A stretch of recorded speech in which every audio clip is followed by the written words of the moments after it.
everyone, hope you're doing well, and I hope you have a lovely couple of days over this fine weekend. It's literally just finished. Italy 1, England 0. And no, I'm not here to gloat or anything like that. I'm not here to talk about the relegation for England or their 1 goal in 5 games or anything like that.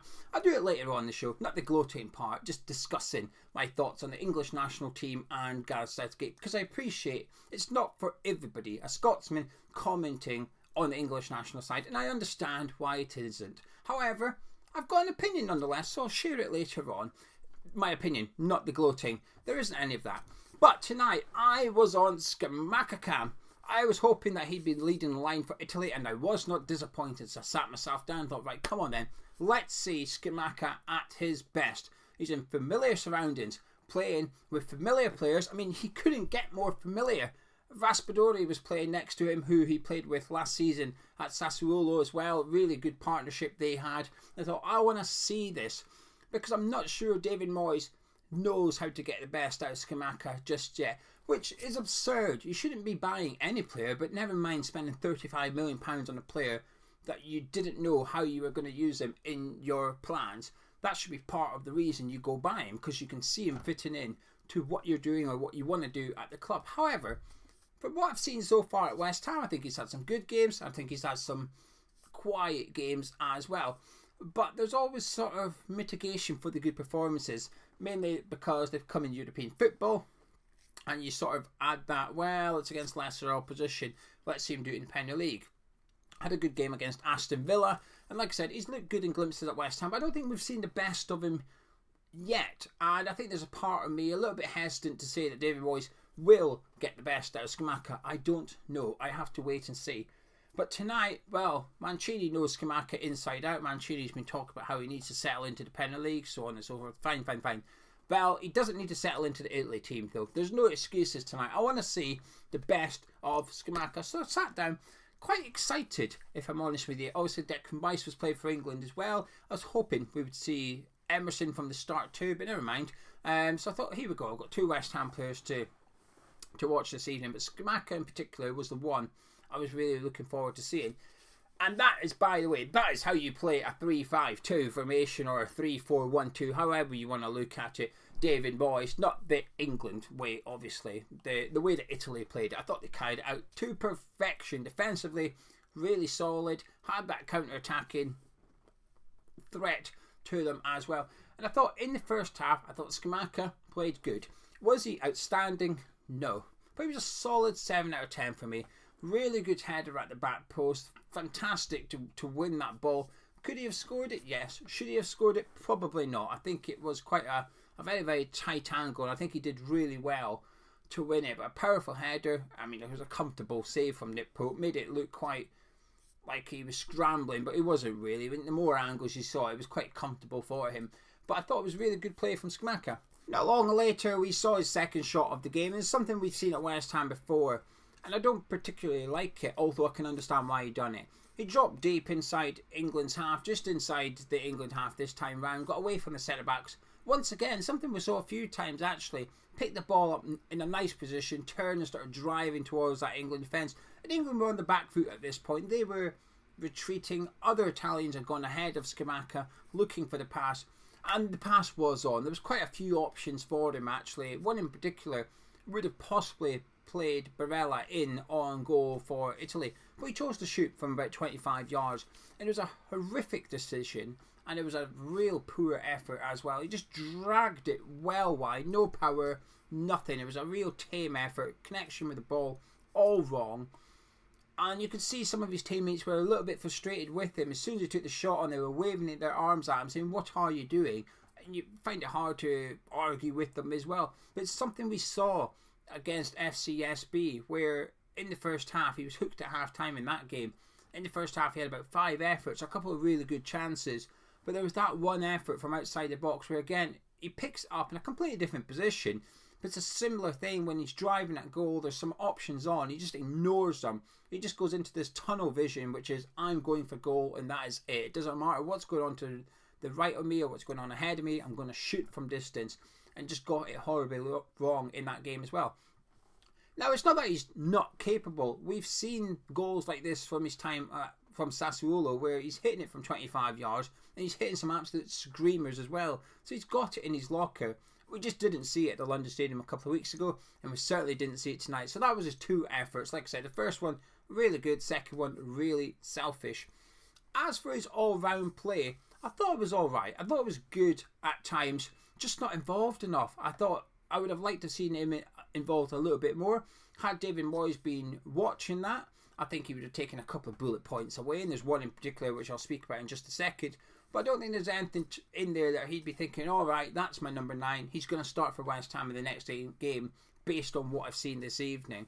7 passes tonight for Scamacca implies just how little he was involved at times. But the times he was involved, I was pretty impressed. There was one occasion where he had an awkward enough ball to deal with, came in at chest tight, he held off the England defender, brought it down, laid it off to his teammate, happy days, let's get the team up the pitch. Out of possession, again, battled well. At one point he had a 50-50 with Jude Bellingham. He gave the foul away, but I didn't really think there was much in it. But it was good to see him having that little bit of aggression, that hard work ethic in there as well. In the first half, we saw a couple of examples of him pressing from the front, trying to get his team to press the England defence, push it back to Nick Pope, push the goalkeeper as well. And I thought he had an all-round, out of possession, I thought he had a really good game. In the right places, at the right times. When he was involved, he was neat and tidy, didn't give the ball away at all, but just wasn't involved enough. A decent enough performance overall from Scamacca, I felt, but nothing too exciting. I thought he started the game really well. Obviously got substituted off before Italy scored, but a decent enough run out from him this evening. Declan Rice, however, before we speak about him, this video is sponsored by the One Football app. It's the best place to keep up to date with all your West Ham news. There's plenty of players in international duty for West Ham at the minute. Areola played the second half for France last night. Thilo Kehrer also played the second half for Germany. He came on at the break as they were 1-0 down against Hungary and played the game right wing back. How do you know? Well, you can find out all this information on the One Football app. It's the one-stop shop that you need as a football fan to keep up to date with everything at your club. You can tailor it to what you require as a football fan so you can get the news for your club and your club only. But not just that, your country and your country only. So when I load mine up, I click profile, I've got my West Ham badge, my Scotland flag there, that can keep up to date with all the news. And the best thing is, the app is completely free. You can download it using the link in the description below, and please do use that link so they know you've come from Hammers Chat. And a massive thank you to One Football for continuing to sponsor Hammers Chat. It's a big help to us, and you'd be a big help to us as well by downloading that app. Now back to Declan Rice. It must have been like playing for West Ham tonight, playing with 3 at the back with such a negative formation. This isn't me speaking about England, by the way. I'm still going to do that later on. But in regards to Rice, overrunning midfield at times. I thought Italy controlled the game from start to finish generally. When he was on the ball, it was quite safe. It was quite sideways passing, backwards passing. I thought Jude Bellingham next to him, I mean, that's England's future partnership. Everybody knows it. Rice and Bellingham, that is the future partnership in their midfield. And so it should be. They're 2 wonderful players, both with time on their side. And that could be a partnership, if everything goes well, for the next 5 years at minimum. 6, 7 years even. What's Declan Rice? 23 years of age. Bellingham's 19. They've got plenty caps to come for England together. I thought Bellingham had a really good game. I thought he was the bright spark for England. There wasn't that many of them tonight, but I thought he was the one that was willing to get on the ball and drive England forward at times. Whereas Rice, you can tell the difference between England and West Ham when you're watching them play tonight. Now, Rice didn't have a bad game. I just don't think he had a good game. I think it was just average for him. But with West Ham, the one thing I noticed was when Rice demands the ball at West Ham, he tends to get it. He's involved in everything. When we're on the right, we're trying to switch it to the left. It goes through Declan Rice. Likewise, when we're on the left trying to switch it to the right, it goes through Declan Rice. When we're at the back trying to go forward, we know who it goes through. And likewise, if we need to go backwards, it tends to go through Declan. Declan's involved in everything for West Ham. Now, I'm not necessarily saying that's a bad thing. At times, I think it's a bit of a hindrance to some extent that that it becomes a little bit one-dimensional almost a little bit too predictable. However, for England at times tonight, now he was available, he's doing his job, which is when his teammates got the ball, he's available, he's looking for the ball. A couple of times tonight, Foden would be weaving in and out Italy players, going sideways rather than forwards, and Rice was there, open, calling for the ball, but Foden wouldn't need him. He would keep going and play out to Saka on the left-hand side or something. And I thought that was quite different, obviously, from club to country, for understandable reasons. He's playing with better players in the England setup. But an average game from Declan. I've heard his words after the game suggesting that, in training they score loads of goals and, come the World Cup they'll be a lot better. And I guess he's got to say those things, really. But I thought it was quite a lacklustre performance from England tonight and from Declan Rice. I thought it was, like I said, an average game. Not a bad one, just not a good one. As I mentioned, Thilo Kehrer came on for Germany and played right wing back. However, Lucas Paqueta played for Brazil, albeit just in a friendly against Ghana, but played in a double pivot, played alongside Casemiro in the middle of the pitch for Brazil in centre midfield. So while David Moyes might have been watching Scamacca, not really learning too much, now while I haven't watched the Brazil game, they won 3-0, comfortable winners in the end. Paqueta played 75 minutes in there as a number 8. I'm hoping we had a scout at that game. I'm hoping West Ham had somebody watching that game and how Paqueta played in a deeper role. It's just something I'd like to see at West Ham. Paqueta a little bit deeper, get him away from all the congestion, all the traffic in the middle of the pitch, drop him back, get him on the ball, a bit more time on there. And I'm intrigued to hear how Paqueta done. So if you're watching this and you watch the Brazil-Ghana game, please let me know how Paqueta done. Also, before I speak about England, if you don't want to hear a Scotsman talk about the English national team, now's the time for you to head off. But before you do, if you can, please do check out my video from yesterday. It's flopped massive. You think the England team performance was bad? The performance on my video last night was even worse, an absolute stinker for views, which is quite frustrating because I spent hours on it. So I did 10 players to watch from the Championship with a twist. My 2 players I'd love to see at West Ham from the Championship. You can watch it. It'll be on your screen at the end of this video and a link in the description as well. So if you want a video to watch for 20 minutes, go watch that one. But here's my thoughts on the England team. Well, in regards to Southgate, I mean, it's similar to West Ham to some extent, isn't it? It's boring. And the players that you want to see doing stuff with a free license, if you like, in the final third, the shackles off a little bit, almost feel a little bit too risky for the manager to use. That Moyes doesn't want to do it with Ben Rama, and Southgate doesn't want to do it with Jack Grealish. It's almost too risky. It's almost, they have to be a little bit safer than that. They have to put the defensive side first, despite the fact that you're talking about attacking players in attacking positions. Oh no, but you need to get back and defend. And there's no surprise to see England perform like that tonight. And as an England fan, not me, I'm speaking about other England fans, I know plenty and speak to them and hear what they're saying. It must be incredibly frustrating to see this fantastic pool of talent right now with, Grealish on the bench. You got Foden playing, which is great. Sterling had another stinker as well. You've got a world-class number 9 in Harry Kane, not getting much chance during the game. You've got Harry Maguire, who's been out of the fold at Man United. Ten Hag's come in and dropped him pretty much immediately. Yeah, it's good enough to play for England. And it must be incredibly frustrating when you see so many in-form England centre-backs at the minute. And this is the manager that came in and said, well, I'm going to be picking players on form. But he's not, though, is he? He's doing what David Moyes does, which is pick players he trusts. He trusts Harry Maguire. But it doesn't mean he's in form. He's bang out of form at the minute. He's the one player you don't really want to be playing centre-back. But Southgate will play him because he trusts him. But while that's all well and good, don't give it this about, I'll pick players on form, because you're not, mate. Everybody can see you're not. We all watch Premier League football. We know Maguire's not in form. We know other centre-backs that are. And now I'm not going to go through them because it'll be controversial. But the safest one would be Ben White. He's in form for Arsenal. Granted, playing a right back, but he's a centre-back by trade. Arguably, that's what you need in a back three. Somebody that can actually get forward. Ben White playing right back for Arsenal, arguably, is the perfect sort of preparation for playing in a back three for England, so that he has that offensive play to his game all season. He's been playing brilliantly for Arsenal at the top of the table. Why would you not have him in the setup ahead of someone like Harry Maguire? I don't know. But the football is difficult to watch. It's not entertaining. This is the second England-Italy game I've watched in a few months. I watched the previous one, which finished 0-0. 1 goal in 2 games, and it was conceded. 1 goal in open play in 5 games is ridiculous when you look at the amount of talent available for Gareth Southgate.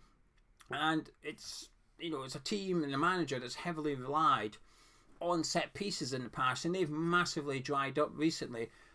And there's only one more game for them ahead of the World Cup, and that's against Germany, who aren't looking great themselves, losing against Hungary. But for England, it's even worse at the minute.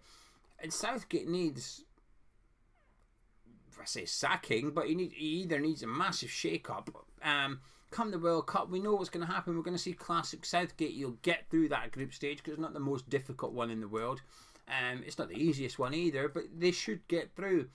Then obviously you're into the knockouts, and the previous World Cup, going back to that, where you felt like England got off with it a little bit, but didn't necessarily play their best teams in the competition. The route to get to the final would have been straightforward to some extent for England.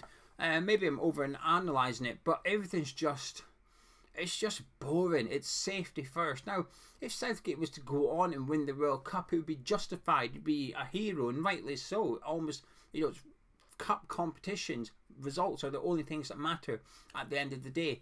But this performance in the Nation League has been horrendous. Now, I think you can get away with that as an international manager if you've been trying something. If Southgate tonight fielded a team with Ben White and Kilman at the back, he had Ivan Toney up front, he had Jared Bowen and James Maddison sort of playing in the number 10 roles or something. If he just played a completely different team tonight, and rather than the old guard, his trusted players, I think he'd get away with that a little bit. People say, right, fine, he's trying stuff, he's giving the informed players in the Premier League. Now, I'm aware Jared Bowen isn't, I just picked a name, a panic. Jack Harrison, there you go, he's a player in form for Leeds United. If he had Harrison playing with James Maddison behind Ivan Toney, he said, you know what, at least he's picking the informed players in the Premier League that deserve a chance in an England shirt to show what they can do. But he's not. He's picking the players that he trusts, and it's just same old, same old. And I almost feel I do feel sorry for England fans, because you should be churning out much better performances and then therefore yielding greater results than what they currently are. I mean, it's difficult not to yield better results than what they're doing. I'd back some of you guys watching to pick a better team than what Southgate's doing at the minute. It's poor. It's really, really poor. And I think Southgate's lucky the World Cup is so soon. If this tournament had just finished, and let's say we were in April or May, and England maybe had 2 international breaks coming up before the World Cup. They had a couple of games in the summer, and then they had a couple of games in September before the World Cup. Would they change the manager? Probably not. But I'll tell you what, I think Southgate would be under immense pressure, and I think he will be under pressure earlier on today. I don't know, like I said, I'm recording this immediately after the full-time whistle because I'm off to Scotland for the weekend, and he will be under pressure, and rightly so. That is unacceptable. Now, Nations League might be getting sort of described as glorified friendlies or whatever, blah blah blah, but it's not though, is it? It is a form of competitive football, and the only people that put it down are those usually that are involved in a country that aren't performing particularly well. I think Nations League's a fantastic concept. Obviously for Scotland it's completely different for England, because England don't need it to get to major tournaments. For Scotland, this is our chance to get to major tournaments. We need the Nations League as a backup route of qualifying. It's how we got to the Euros, through the Nations League. So as a Scotland fan, I think it's crucial. We've got a massive game tonight against Ireland that could help us get promoted into the groups that England have just got relegated from. But it's huge for us, and it's changed international football for me as a Scotland fan. But I can understand why fans of the Group A countries, if you like, aren't too bothered by it. But Southgate, mate, Jesus Christ, that team selection was poor. The formation's poor. Saka's playing left wing back. What's that about? He don't play there for Arsenal. He plays right wing. He plays on literally the opposite side of the pitch from a diagonal line to what he's doing. Now, I know he's got experience left wing back, but There's left wing backs in the Premier League he could have used. Rico Henry at Brentford was really good last season. The start of this season just as strong. Plays left wing back quite often. Now I know Brentford have played a bit back four a bit more often this season than last. But last season he was left wing back pretty much every game. He is a left wing back.